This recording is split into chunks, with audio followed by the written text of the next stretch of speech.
Hello students, आज हम गुंजन इस पाठ्य पुस्तक में से एक नया पाठ पढ़ना शुरू करेंगे और उस पाठ का नाम है एक स्वप्न साकार हुआ अमर ज्योति। ये जो पाठ है ये एक साक्षात्कार है और इस पाठ में अमर ज्योति ये जो संस्था है जो विकलांग या जो श्रवण बाधित या सीमित बुद्धि वाले बच्चे होते हैं या स्वास्थ्य की समस्या वाले जो बच्चे हैं उन बच्चों के लिए जो ये संस्था शुरू की गई थी। तो इस संस्था की शुरुआत कैसे हुई, अमर ज्योति इस संस्था की शुरुआत कैसे हुई, किसने की और किस प्रकार से अब ये संस्था एक बड़ा रूप ले चुकी है, उसके बारे में जानकारी हमें मिलेगी इस पाठ के जरिए। अमर ज्योति इस संस्था को डॉक्टर उमा तुली इन्होंने शुरू किया था, जिन्हें पद्मश्री इस पुरस्कार से सम्मानित किया जा चुका है। ये संस्था कब शुरू की गई? 1981 में। ओके, और इसमें कितने बच्चे थे? 30 बच्चे थे। मतलब जब संस्था शुरू की गई तब बच्चे कितने थे? 30 बच्चे थे। ठीक है, और अब इसके 2 शाखाएं हैं, एक दिल्ली में है और दूसरी है ग्वालियर में। तो दिल्ली में जो शाखा है उसमें 450 बच्चे हैं और ग्वालियर की जो शाखा है उसमें 250 है।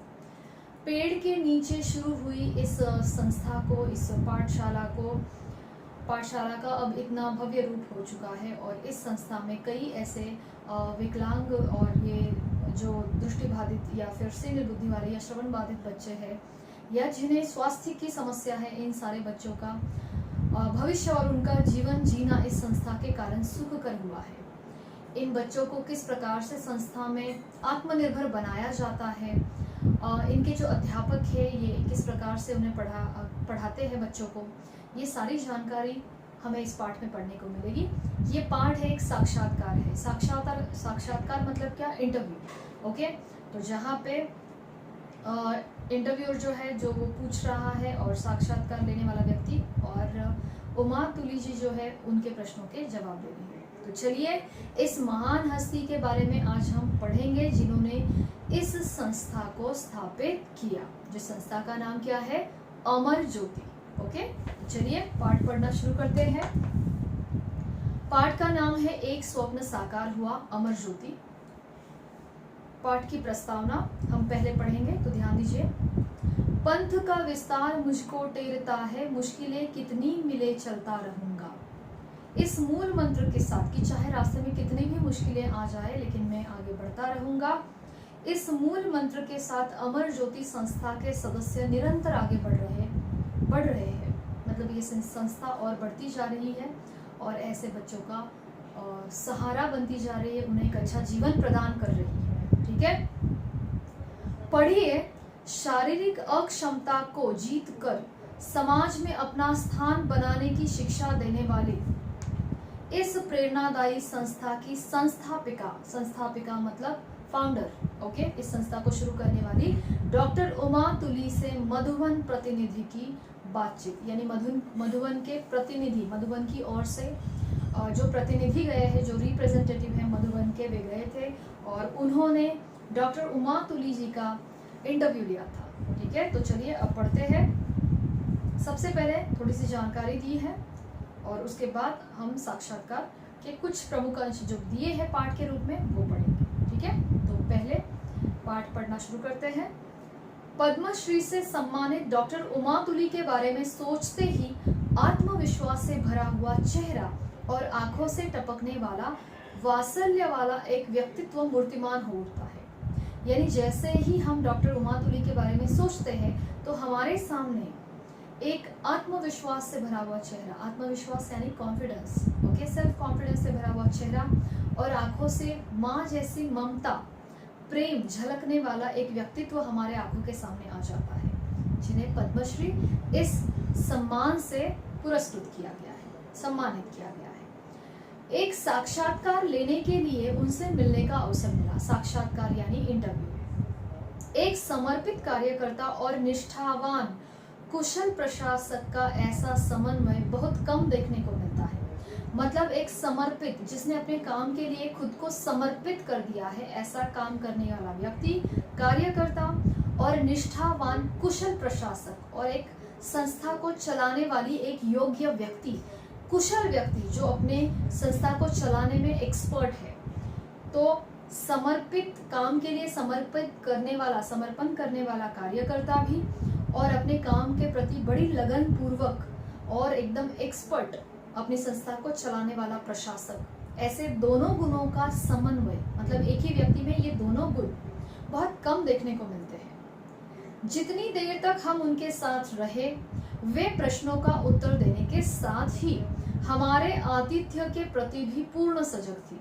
मतलब जितनी देर तक इंटरव्यू लेने वाले जो व्यक्ति हैं, मधुबन के प्रतिनिधि, वे क्या कहते हैं कि जितनी देर तक वे डॉक्टर उमा तुली जी के साथ रहे, उत्तर देने के साथ साथ वे उनका आतिथ्य यानी मेहमान नवाजी, मेहमानों का आदर सत्कार करना, इनके प्रति भी वे बिल्कुल सजग थी। सजग यानी अलर्ट थी।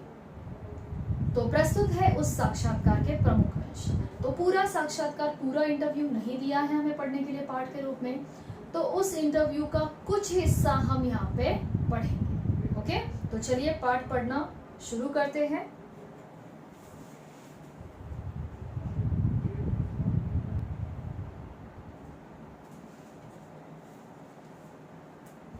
पहले मधुबन के प्रतिनिधि प्रश्न पूछ रहे हैं, उमा जी, आपको अमर ज्योति आरंभ करने का विचार कैसे आया? तो मधुबन के प्रतिनिधि ने क्या पूछा कि अमर ज्योति आरंभ करने का विचार आपके मन में कैसे आया? तो डॉक्टर उमा तुली जी ने एक घटना सुनाई जिस घटना के कारण उन्होंने विचार किया कि विकलांगों के लिए कुछ ऐसी संस्था स्थापन करनी चाहिए। तो कौन सी घटना थी? आपको ये प्रश्नों में पूछी जाती है, तो ध्यान दीजिए।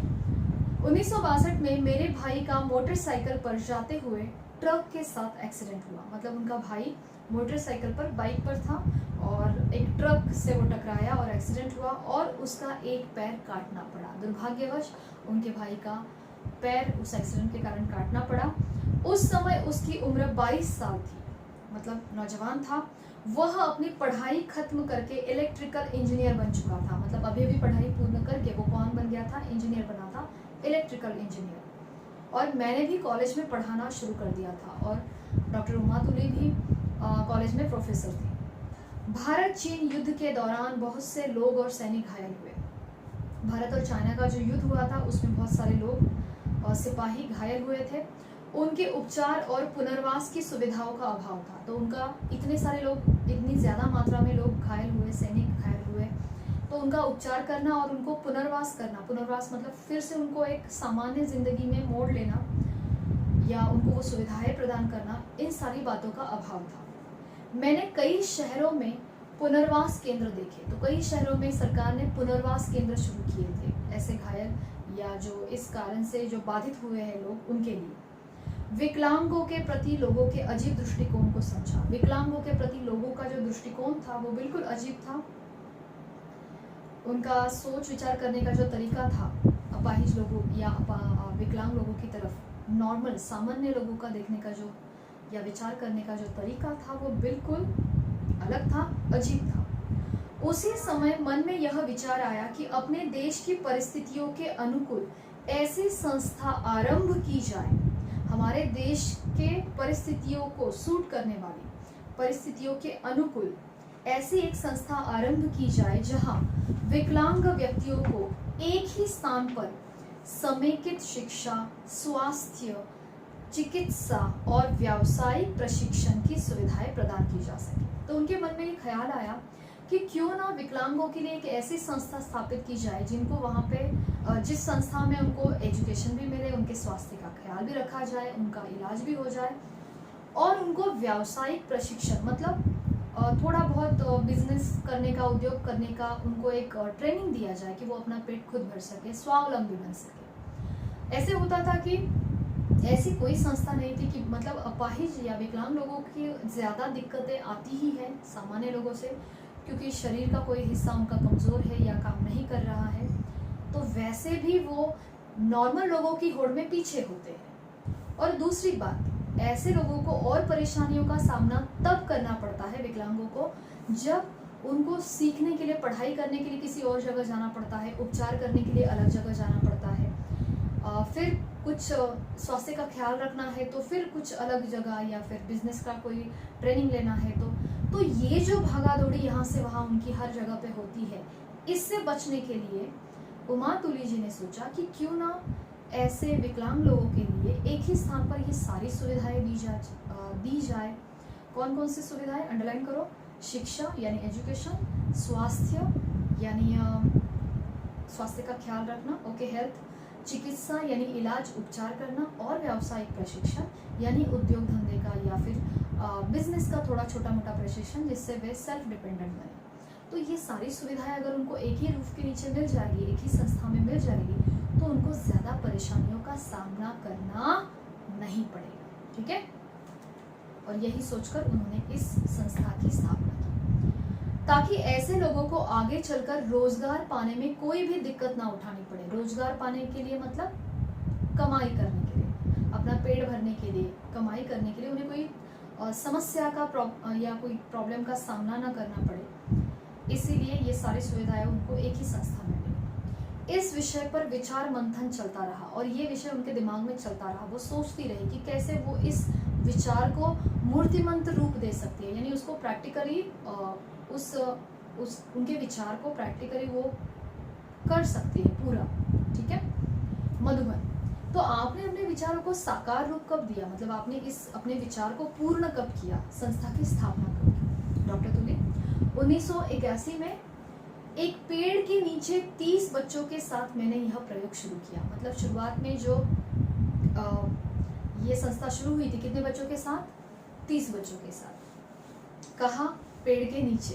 कब? 1981। इनमें शारीरिक रूप से अक्षम और सक्षम दोनों प्रकार के बच्चे थे। मतलब जिनके शरीर में कोई कमजोरी है ऐसे भी, और जिनके शरीर में कोई कमजोरी नहीं है बट गरीब है तो वैसे भी। तो अक्षम मतलब कोई कमजोरी है, सक्षम मतलब फिजिकली स्ट्रांग है, नॉर्मल है, ऐसे दोनों बच्चे थे। हमने यह संस्था अस्थि विकलांगता वाले बच्चों से आरंभ की थी। अस्थि विकलांगता मतलब जिनको हड्डियों में कोई प्रॉब्लम है, जिनके शरीर में जो हड्डियां है उसमें कोई विकलांगता आ गई है, ओके, हड्डियों की कमजोरी है। तो ऐसे लोगों के लिए ये संस्था आरंभ की थी, शुरू की थी। पर आज यहाँ दृष्टि बाधित, सीमित बुद्धि वाले, श्रवण बाधित, सीखने की समस्या वाले, बोली और संचार की समस्या वाले, स्वास्थ्य की समस्या वाले सभी तरह के बच्चे हैं। तो शुरू किसके लिए की गई थी? अस्थि विकलांगता, यानी जिनमें हड्डियों की, शरीर में जो हड्डियां होती है उनकी जो कमजोरी है उन बच्चों के लिए की थी। बट आज यहाँ पे कौन कौन से बच्चे पढ़ते हैं तो आप मार्क करो, ये दृष्टि बाधित यानी जिनको आंखों की दिक्कत है, देखने की दिक्कत है, सीमित बुद्धि वाले यानी जिनकी बुद्धि उम्र के हिसाब से सामान्य नहीं है, नॉर्मल लोगों के तरीके से नॉर्मल लोगों की तरह नहीं है। जैसे कभी कभी ऐसा होता है, हम लोग देखते हैं ना कि उम्र होती है उस बच्चे की 18-20 साल और बिहेवियर होता है 8-10 साल के बच्चे जैसा, मतलब उसकी बुद्धि जो है वो नहीं बढ़ रही, सिर्फ शरीर बढ़ रहा है। तो ऐसे सीमित बुद्धि वाले, या फिर श्रवण बाधित यानी जिनको सुनने में प्रॉब्लम है, सीखने की समस्या वाले। तो बहुत सारे बच्चे ऐसे भी होते हैं जिन्हें सीखने की समस्या है, जैसे जो ABCD या अक्षर है वो पहचानने में उनको बहुत प्रॉब्लम आती है, या नॉर्मल बच्चों के कंपैरिजन में उनको ज़्यादा समय लगता है। बोली और संचार समस्या वाले, जिन्हें बोलने में प्रॉब्लम होती है, जिनकी जीवा सही काम नहीं कर रही है, या जो बच्चे बिल्कुल अकेले से रहते हैं, किसी में मिक्स नहीं होते, अपनी दुनिया में रहते हैं, थोड़ा सा मानसिक रूप से कमज़ोर है या अलग है। और स्वास्थ्य समस्या यानी जिन्हें जन्म से ही कोई हेल्थ का इशू है, कोई स्वास्थ्य की समस्या है। तो ऐसे सभी तरह के बच्चे अब इस संस्था में मौजूद हैं। धीरे धीरे लोगों का ध्यान इस ओर गया और उन्होंने हमारे काम में सहायता देनी शुरू कर दी। तो शुरुआत में तो कोई भी काम शुरू होता है तो लोग उसको सपोर्ट नहीं करते, लेकिन जैसे जैसे लोगों को ये विश्वास होता है कि हाँ ये सही काम हो रहा है, किसी का भला है या समाज के लिए अच्छा है, तो लोग उसमें सहायता ज़रूर देते हैं। वही बात उमा तुली जी ने यहाँ पे कही है कि धीरे धीरे हमारे काम की ओर ध्यान गया लोगों का, और फिर लोगों ने भी उस काम के लिए सहायता करना शुरू कर दिया। अब मधुबन के प्रतिनिधि क्या कहते हैं? लगता है कि ये पंक्तियां आप पर सटीक बैठती है। सटीक मतलब एकदम सही, उचित बैठती है, ये पंक्तियां आपको सूट करती है। मैं अकेला ही चला था जानिबे मंजिल पर, लोग आते गए और कारवां बनता गया। ठीक है, तो मैं अकेला ही चला था जानिबे मतलब मैं अकेला अपनी मंजिल की ओर चल रहा था, उस दिशा में चल रहा था, लेकिन लोग आते गए और एक कारवा, एक बड़ा समूह सा, ग्रुप सा बनता गया। डॉक्टर तुली, हाँ आप ऐसा कह सकते हैं। 1984 में हमें ज़मीन मिल गई। उनका काम देखकर 3 साल के बाद ही उनको संस्था के लिए ज़मीन मिल गई गवर्नमेंट की ओर से, सरकार की ओर से, और हमने अपनी बिल्डिंग बनाने शुरू कर दी। मतलब अमर ज्योति संस्था ने अपनी खुद की वास्तु बिल्डिंग बनानी शुरू कर दी। धीरे धीरे काम होता रहा और आज एक प्रतिष्ठित मतलब जानी मानी, जिसका नाम है आत्मनिर्भर यानी सेल्फ डिपेंडेंट संस्था के रूप में अमर ज्योति आपके सामने है। हमारी संस्था की एक शाखा ग्वालियर में भी है, ठीक है। तो शुरू किया था दिल्ली में और अब उसकी शाखा कहाँ खोली गई है? ग्वालियर में। मधुबन के प्रतिनिधि पूछते हैं, अमर ज्योति कुल कितने बच्चों को शिक्षित कर रही है, मतलब कितने बच्चे इसमें पढ़ रहे हैं? तो डॉक्टर तुली जी ने जवाब दिया, दिल्ली और ग्वालियर 2 शाखा है। दिल्ली में 450 और ग्वालियर में 250 छात्र हमसे जुड़े हैं। छात्र यानी स्टूडेंट्स। हमारे कार्यकर्ता समाज के निचले वर्ग के लोगों से संपर्क करते हैं। तो उन्होंने इंफॉर्मेशन दी कि कैसे ये बच्चे जुड़ते हैं, जानकारी दे रही है डॉक्टर तुली जी। निचले वर्ग के मतलब जो गरीब है, जो फाइनेंशियली बहुत कमज़ोर है या पढ़े लिखे नहीं है, ऐसे वर्ग के लोगों से हमारी संस्था के प्रतिनिधि, हमारी संस्था के लोग, रिप्रेजेंटेटिव्स उन गरीब लोगों से, जो पढ़े लिखे नहीं है, उस निचले वर्ग के लोगों से संपर्क करते हैं। उन्हें अपनी संस्था के बारे में जानकारी देते हैं और प्रेरित करते हैं कि वे बच्चों को शिक्षा प्राप्त करने के लिए यहाँ भेजें, और उनको वे प्रेरणा देते हैं कि आप अपने बच्चों को हमारी संस्था में पढ़ने के लिए भेजें, और इस प्रकार से बच्चे संस्था में आ जाते हैं। मधुबन, आपके विद्यालय में बच्चों को मुख्य धारा के साथ जुड़ने में कोई परेशानी तो नहीं होती? मतलब मुख्य धारा मतलब नॉर्मल लोग, जो नॉर्मल बच्चे हैं, उनके साथ जुड़ने में, उनके साथ कंपटीशन करने में कोई परेशानी नहीं होती? तो डॉक्टर तुली जी ने कहा, क्या कहा? यहाँ सामान्य बच्चे भी पढ़ते हैं, मतलब जिनको विकलांगता है, जो अपाहिज है, उसके साथ साथ नॉर्मल बच्चे भी वहाँ पे पढ़ते हैं। उनके साथ रहकर विशेष बच्चे भी यह सीख जाते हैं कि समाज में अपने आप को कैसे स्थापित करना है। तो सामान्य बच्चे होने के कारण जो ये विशेष बच्चे हैं, जिनमें थोड़ी ये कमजोरियां हैं मानसिक या शारीरिक रूप से, ये बच्चे सामान्य बच्चों के साथ रह रहकर ये सीख जाते हैं कि हमें सामान्य लोगों की दुनिया में कैसे रहना चाहिए, कैसे उनके साथ अपना मेल जोल बनाए रखना चाहिए, उनको कैसे कम्पीट करना चाहिए, ठीक है। आत्मनिर्भरता सीख चुके ये बच्चे किसी पर भी बोझ नहीं बनते, और हमारे संस्था के बच्चे जो है ये कैसे है? आत्मनिर्भर, तो ये किसी पर बोझ नहीं बनते। मधुबन, क्या उन्हें व्यावसायिक शिक्षा भी दी जाती है? व्यावसायिक मतलब बिजनेस की, उद्योग धंधे की कोई शिक्षा दी जाती है? तो डॉक्टर तुली जी ने ये भी इंफॉर्मेशन यहाँ पे दी है। तो क्या क्या यहाँ पे कौन कौन से व्यावसायिक प्रशिक्षण जो रोजगार कमाने के लिए जो उपयोग के होते हैं, ऐसे कौन से प्रशिक्षण यानी ट्रेनिंग दिए जाते हैं, वो यहाँ पे दिया है, तो ध्यान दो। यहाँ computer training, e learning, spoken English, fashion designing, गहने बनाना, बेकरी प्रोडक्ट्स बनाना, बिजली का काम, जूट बैग बनाना जैसे कार्य सिखाए जाते हैं ताकि वे आत्मनिर्भर बन सके। तो ऐसे छोटे बड़े काम हैं जो बच्चों को सिखाए जाते हैं ताकि भविष्य में वो कमाने के लिए, अपना पेट भरने के लिए या कुछ पैसा कमाने के लिए किसी और के ऊपर डिपेंडेंट ना रहे। तो ये सारे जो काम है इसको आप अंडरलाइन करो, ये आपको लर्न करना है, ठीक है। ऐसे कई कार्य हैं, ये फॉर एग्जांपल थोड़े बहुत हमें दिए हुए हैं उदाहरण के तौर पर, ओके। एक बार फिर से मैं पढ़ती हूँ कौन कौन से कार्य हैं। Computer training, e learning, spoken English, fashion designing, गहने बनाना, बेकरी प्रोडक्ट्स बनाना, बिजली का काम और जूट बैग बनाना, ओके। मधुबन, इस संस्था के संचालन में कुछ कठिनाइयाँ तो अवश्य आती होगी, मतलब ये संस्था चलाने में आपको कुछ प्रॉब्लम तो आती होगी।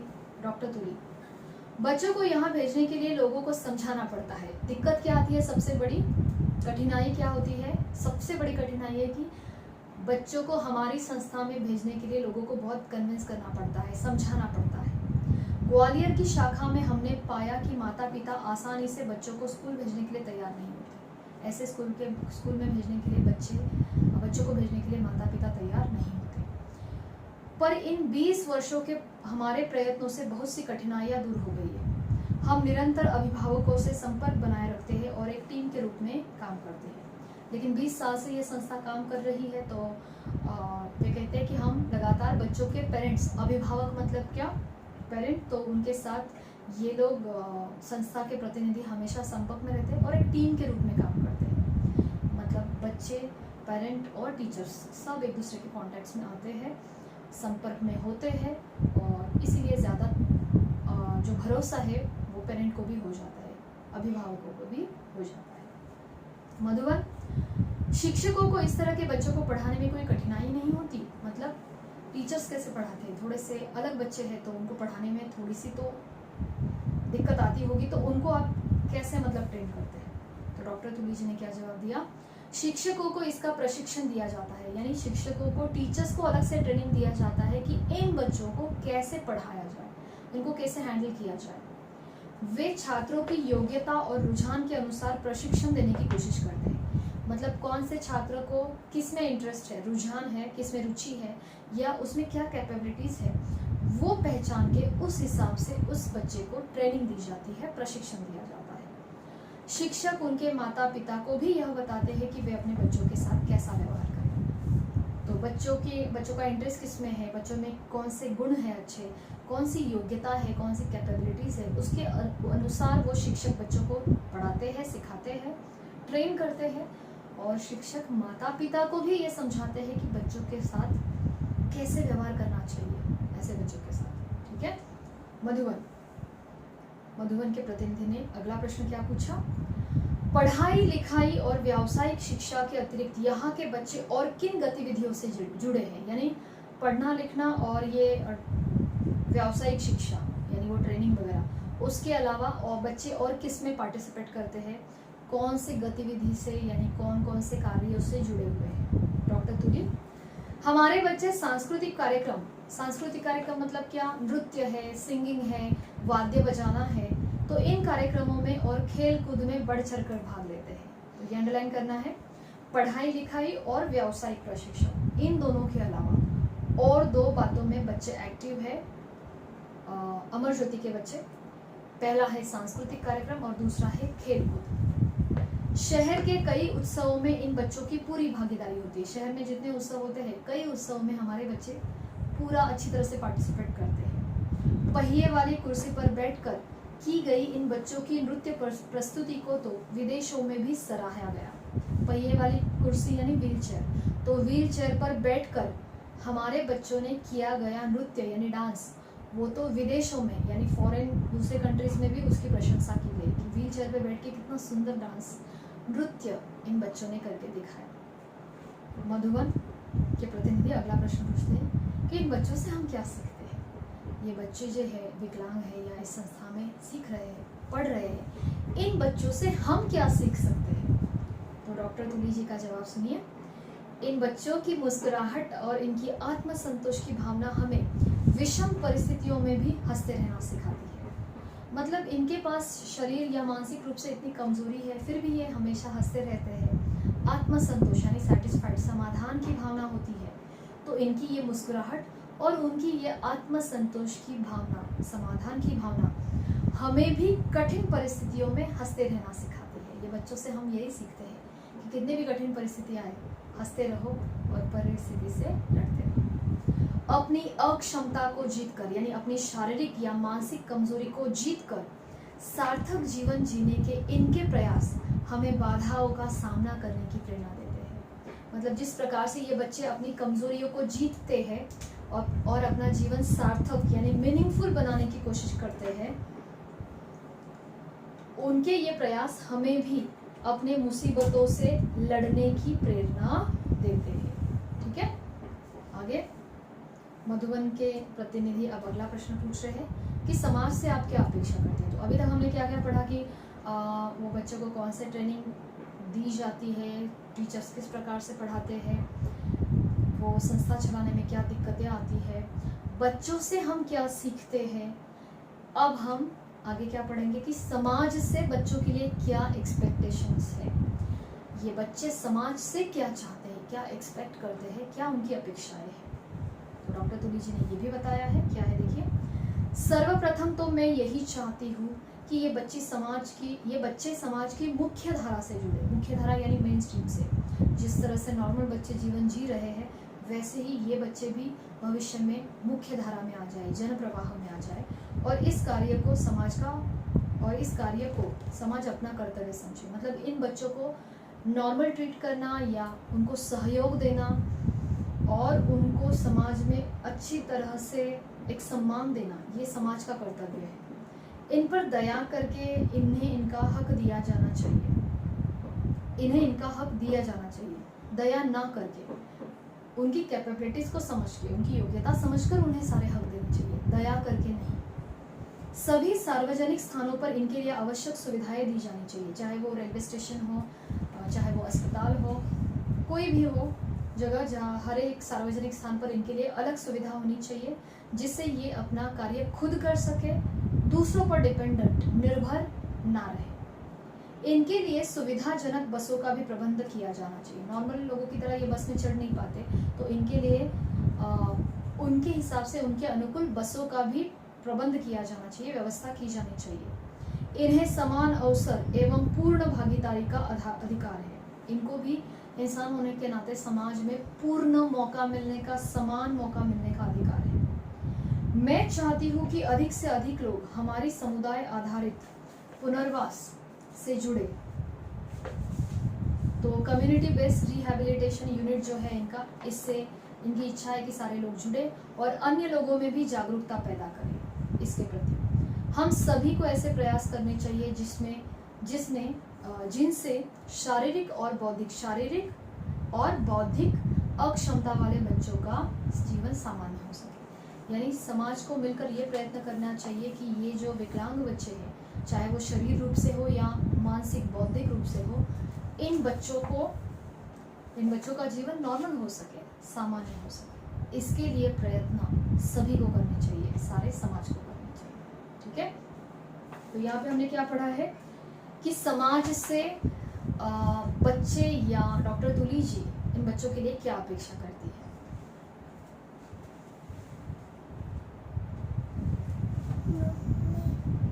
तो यहाँ पर पॉइंट वाइज आपको ये ध्यान में रखने का है कि सर्वप्रथम उमा तुली जी क्या चाहती है कि ये बच्चे समाज की मुख्य धारा से जुड़े और इस कार्य को समाज अपना कर्तव्य समझे। दूसरा, सार्वजनिक स्थानों पर इनको सुविधाएं दी जानी चाहिए ताकि ये खुद अपना कार्य कर सके, निर्भर ना रहे। तीसरा, इनकी सुविधा के लिए अलग बसों का प्रबंध होना चाहिए। चौथा, इन्हें समान अवसर और पूर्ण भागीदारी दी जानी चाहिए। और पांचवा, हमें ऐसे प्रयास करने चाहिए जिससे ये शारीरिक और बौद्धिक अक्षमता वाले बच्चे जो है उनका जीवन सामान्य हो सके। तो ये हम सब ने डॉक्टर उमा तुली जी के जरिए अमर ज्योति संस्था के बारे में जानकारी प्राप्त की। हमने क्या क्या पढ़ा कि ये संस्था शुरू करने का विचार इनके उमा तुली जी के दिमाग में कैसे आया, फिर ये संस्था कब शुरू की गई, किन के लिए शुरू की गई, अब इसमें कौन से और कितने बच्चे पढ़ते हैं, इन बच्चों को कौन सा प्रशिक्षण दिया जाता है, ये संस्था चलाने में कौन कौन से दिक्कतें आती है, यहाँ के जो अध्यापक है वो बच्चों को किस तरह से पढ़ाते हैं, यहाँ के बच्चे पढ़ाई लिखाई के अलावा और प्रशिक्षण ट्रेनिंग के अलावा और किस में जुड़े हुए हैं, किस बात से जुड़े हुए हैं, तो खेलकूद से और सांस्कृतिक कार्यक्रम से। फिर बच्चों से हमें क्या सीखने को मिलता है और ऐसे बच्चों के लिए उमा तुली जी या वे बच्चे क्या एक्सपेक्ट करते हैं, उनकी क्या अपेक्षा है। तो ये सारी बातें हमने पॉइंट वाइज आपको ध्यान में रखने का, इतना सब हमने पढ़ा है। अब आखिरी प्रश्न है मधुबन के प्रतिनिधि का कुछ ऐसा विशेष जो आप हमें बताना चाहती हो, मतलब आपकी संस्था या बच्चों के बारे में कोई ऐसी विशेष बात जो हमें बताना चाहती हो। तो डॉक्टर तुली जी ने ये कहा है, यहाँ पे विशेष जानकारी दी है, तो ध्यान दीजिए। जी जरूर। 26 जनवरी 1995 की गणतंत्र परेड में इन बच्चों ने एक ट्रेलर पर भांगड़ा नृत्य प्रस्तुत करते हुए अपनी क्षमताओं का प्रदर्शन किया था। तो ये पहली बात, विशेष बातें जो बताई गई है उसमें से ये पहली बात अंडरलाइन करो। 26 जनवरी 1995 को गणतंत्र परेड यानी प्रजासत्ताक दिन होता है, उस समय दिल्ली में जो परेड होती है उसमें एक ट्रेलर पर उन्होंने भांगड़ा नृत्य, विकलांग बच्चों ने भांगड़ा नृत्य प्रस्तुत किया था और अपनी क्षमताओं का प्रदर्शन किया। उसके बाद तो ये कई परेड का हिस्सा बने, तो ये पहली बात थी। दूसरा, वर्ष 2000 में हम बच्चों को प्रॉग में आयोजित एबिलम्पिक्स में लेकर गए थे। एबिलम्पिक्स क्या होता है? जो ऐसे बच्चों के लिए आयोजित, जैसे ओलंपिक होता है नॉर्मल लोगों के लिए, वैसे एबिलम्पिक्स विकलांगों के लिए होता है। तो उसमें भी सन 2000 में ये लेके गए थे अपने बच्चों को। फिर वर्ष 2003 में भारत में भी एबिलम्पिक्स का आयोजन किया गया। तो 2003 में ही भारत में एबिलम्पिक्स का आयोजन किया गया। अभी तक हुए 7 एबिलम्पिक्स में, अभी तक मतलब जब ये पाठ लिखा गया है, जब ये साक्षात्कार इंटरव्यू लिया गया है, तब तक कितने एबिलम्पिक्स हो गए थे? 7। तो 7 एबिलम्पिक्स में हमारे देश में आयोजित प्रतियोगिता को सर्वश्रेष्ठ माना गया। मतलब जितने एबिलम्पिक्स हुए थे 7, उसमें से सबसे अच्छा सबसे श्रेष्ठ जो प्रतियोगिताएं है, एबिलम्पिक्स का आयोजन था, वो हमारे देश का माना गया। तो ये हो गया तीसरा। फिर चौथा, अमर ज्योति के बच्चों ने सन 2006 में एक सांस्कृतिक वर्ल्ड टूर के दौरान house of Commons, London, world bank, Washington, New York, Florida, Houston, Seattle और टोरंटो कनाडा में ग्लिम्पसेस ऑफ एपिक्स नाम का सांस्कृतिक कार्यक्रम पेश किया था। कौन सा कार्यक्रम? ग्लिम्पसेस ऑफ एपिक्स बराबर रामायण महाभारत और कृष्ण लीला पर आधारित इस कार्यक्रम की हर जगह सराहना हुई। एक बात और अक्टूबर 2010 में हुए राष्ट्रमंडल खेलों के समापन समारोह में भी हमारे छात्रों ने भाग लिया था। तो ये और एक बात हुई। तो पहले है 26 जनवरी 1995 की बात, दूसरा है 2000 में एबिलम्पिक्स में बच्चों को लेके गए थे, तीसरा है 2003 में भारत में एबिलम्पिक्स का आयोजन किया था जो सर्वश्रेष्ठ माना गया 7 एबिलम्पिक्स में। फिर चौथा है 2006 में सांस्कृतिक वर्ल्ड टूर के दौरान ग्लिम्पसेस ऑफ एपिक्स नाम का कार्यक्रम पेश किया गया था और इसमें क्या दिखाया था? रामायण, महाभारत और कृष्ण लीला, इस पर आधारित ये 3 जो हमारे ग्रंथ है उस पर आधारित कुछ एकांकी या कुछ ड्रामा जैसा पेश किया होगा। और पांचवी बात है 2010 में हुए राष्ट्रमंडल खेल यानी कॉमनवेल्थ गेम्स में के समापन समारोह में भी इनके छात्रों ने भाग लिया था। इन बच्चों ने साबित कर दिया। अमर ज्योति के लगभग 150 छात्र और कार्यकर्ताओं ने भांगड़ा और व्हीलचेयर नृत्य प्रस्तुत किया था। इन बच्चों ने साबित कर दिया कि वे किसी से कम नहीं और समान अवसर तथा पूर्ण भागीदारी मिलने से उनके लिए कुछ भी असंभव नहीं है। तो बच्चों ने ये सारी कलाओं को प्रदर्शित करके, ये प्रस्तुत करके ये प्रूव किया, साबित कर दिया कि अगर उनको समान मौका दिया जाए तो ये उनके लिए कोई भी बात असंभव नहीं है। और यहाँ पे ये साक्षात्कार पूर्ण होता है। मधुबन के प्रतिनिधि, धन्यवाद उमा जी, न केवल इस साक्षात्कार के लिए बल्कि हमें अपने कर्तव्यों के प्रति या कर्तव्यों का पुनः स्मरण कराने के लिए। तो धन्यवाद कि सिर्फ इंटरव्यू के लिए नहीं बल्कि आपने हमें अपने कर्तव्यों का फिर से याद दिलाई कि हमें क्या करना चाहिए, समाज में कैसे जीवन जीना चाहिए। ओके, तो पाठ यहाँ पे हमने पूर्ण कर दिया है। अब पाठ के प्रश्न देखते हैं।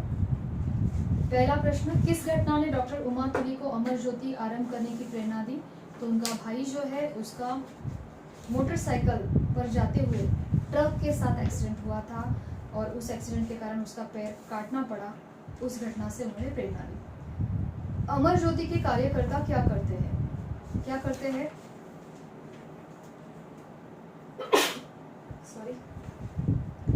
तो अमर ज्योति के कार्यकर्ता जो है समाज के निचले वर्ग के लोगों को संपर्क करते हैं और उन्हें संस्था की जानकारी देते हैं और बच्चों को शिक्षा प्राप्त करने के लिए संस्था में भेजने के लिए प्रेरणा देते हैं। तो इसका आंसर आपको पेज नंबर 81 पे मिलेगा। ओके, उसके बाद है अगला प्रश्न, इस संस्था में छात्रों को आत्मनिर्भर होने के लिए कौन कौन से कार्य सिखाए जाते हैं? तो पेज नंबर 82 पे डॉक्टर तुली जी का फर्स्ट जो डायलॉग है उसमें इसका आंसर है computer training, e learning, spoken English, fashion designing, गहने बनाना, बेकरी प्रोडक्ट बनाना, बिजली का काम, जूट बैग बनाना, ये सारी बातें उनको सिखाई जाती हैं। समाज का इन बच्चों के प्रति क्या कर्तव्य है? तो ये बच्चे समाज के मुख्य धारा से जुड़े, यही इस काम को समाज अपना कर्तव्य समझे।